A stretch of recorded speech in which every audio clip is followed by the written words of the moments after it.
This is 100% TMI, but yes, this video was inspired because my dog got her poop stuck in her butt.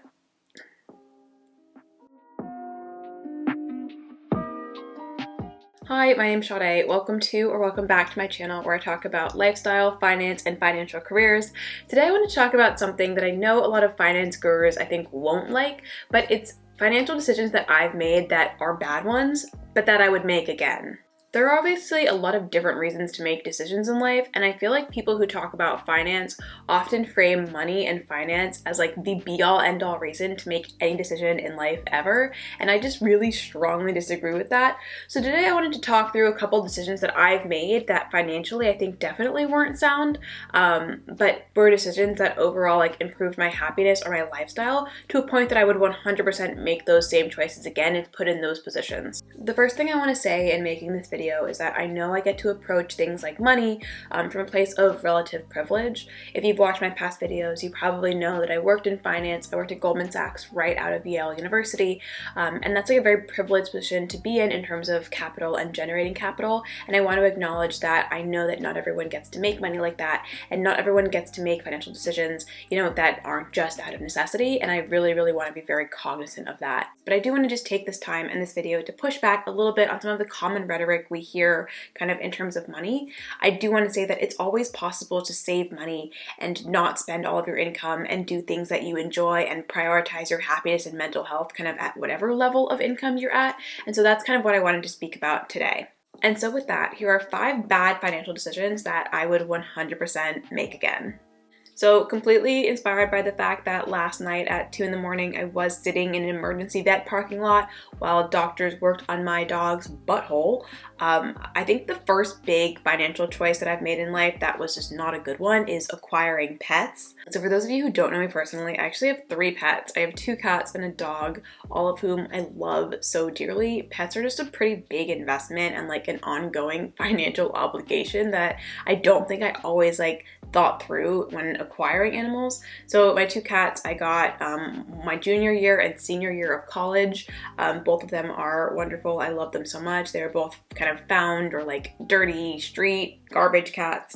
And I love them and I'm so grateful for them. I also have a dog who was a purchase, not an adoption, and I recognize that going forward I would adopt the dog, not buy a dog. But I have a toy Australian Shepherd and she has really bad legs.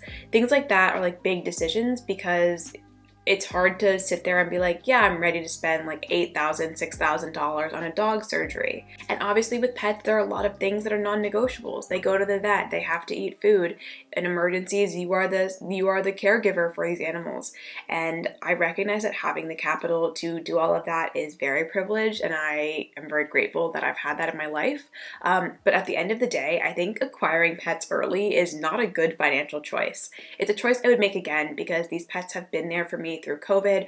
I love them so much. I don't know what I would have done, to be very honest, if I was stuck alone in an apartment for almost an entire year without having them in my life. And so while yeah, there is an expense that's at play and there's financial decisions that were made that aren't always great, I would do it all over again. I love the animals that are in my life. I think they're so wonderful and make me a happier and better person. And so because of that, pets are a bad financial choice that I would make over and over again. Up next, we have my apartment. Those of you who know me from other places on the internet, you probably know this about me, but I have ADHD, I'm autistic, so overall I'm just very neurodivergent, and my living space has thus become very, very important to me. And that doesn't even factor in having to live in an apartment in COVID where you're there 24/7, and for me, where you're there 24/7 by yourself. I currently live in a 2-bedroom apartment by myself in Los Angeles. I started renting this apartment when I was still at my previous job. It was very much in my budget at the time, and it's currently a bit of a stretch, but it's something that I really appreciate and I think helps me keep my mental health very much level. Obviously, as I've mentioned, I have pets, which means that a little bit bigger of a living space is already just going to be a necessity. But I moved here during COVID. I wanted a removed living and working space, and I think that's something that really helped save my mental health during COVID. To be able to leave my space and like leave my work behind was very, very important to me. I also live by myself. I have a really hard time living with others. I have a hard time keeping things straight because of ADHD, and with other people that just gets really, really difficult. And just because of all of those reasons, it's just easier for me to live by myself at this point in time. But when I look at my budget, my apartment is definitely one of the places that I could and probably should spend less money. I could do that by, getting a roommate, moving to a less nice complex, moving to a smaller apartment. All of these things are very feasible, but especially for me right now in COVID, this apartment size has been a godsend and is a bad financial choice that I would obviously make again. Number 3 is that I bought my car outright up front with no debt.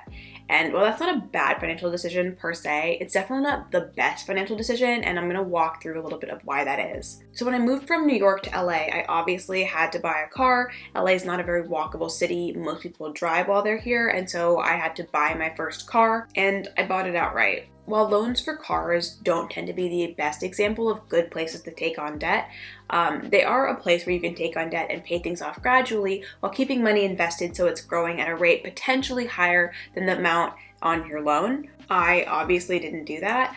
I'm someone who has a really hard time with debt. It gives me a lot of anxiety. I often forget to make payments on things, even if they're automated. I forget to swap out credit cards. It's just something that gives me more anxiety oftentimes than it's worth, especially if I have the cash to buy the thing up front. So when I moved to California, I just bought my car outright. I think a lot of people are better in their relationships to debt than I am, but I'm someone who just does not like having debt anywhere. I pay off credit card bills immediately. It's just something that makes me more anxious than I feel like it's worth. And so I just try not to take on debt as much as possible. There are places where I would take on debt. I'm probably never going to buy a house outright. That's just not something that's probably ever in my financial future right now. I maybe would take out debt to go back to school, but overall, debt is something that I really, really try very hard to avoid, primarily out of personal anxiety reasons and not financial decision-making reasons. I also want to say that I bought my car used. I don't really believe in buying new cars. The moment you drive a car off the lot, it depreciates immediately, and I don't like buying assets that do that. But yeah, this is a place where, I could have taken loans, I could have done something like that, but instead I chose to pay it up front, which is, obviously not a bad choice, but not a good financial decision in itself. The fourth not great financial thing I do is I can invest in hobbies on a whim. Again, I'm neurodivergent and have ADHD, which means that I have hobbies that kind of come and go and I hyperfixate on them, and then 3 days later they're gone. So I try to limit myself when I'm buying things in terms of hobbies, but I do have a pair of rollerblades, skates.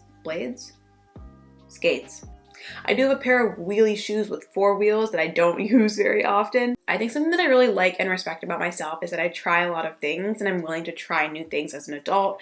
I kind of recently picked up surfing, and that's something I really, really love. And had I not been willing to invest in that hobby, it's not something I probably would have ever gotten better at. Surfing's a hobby that I really, really love, and I'm glad I picked it up during COVID, and it's something I hopefully will do for a very long period of time.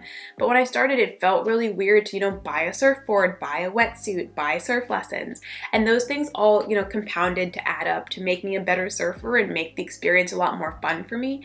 And I definitely could have done them in manners that were cheaper. You don't need to buy surf lessons to start surfing, but I wanted to progress faster than, I think beginners do, and so I spent money on something that wasn't a necessity, that made me feel good and made me happy and helped make me friends. I definitely have hobbies that I regret spending money on.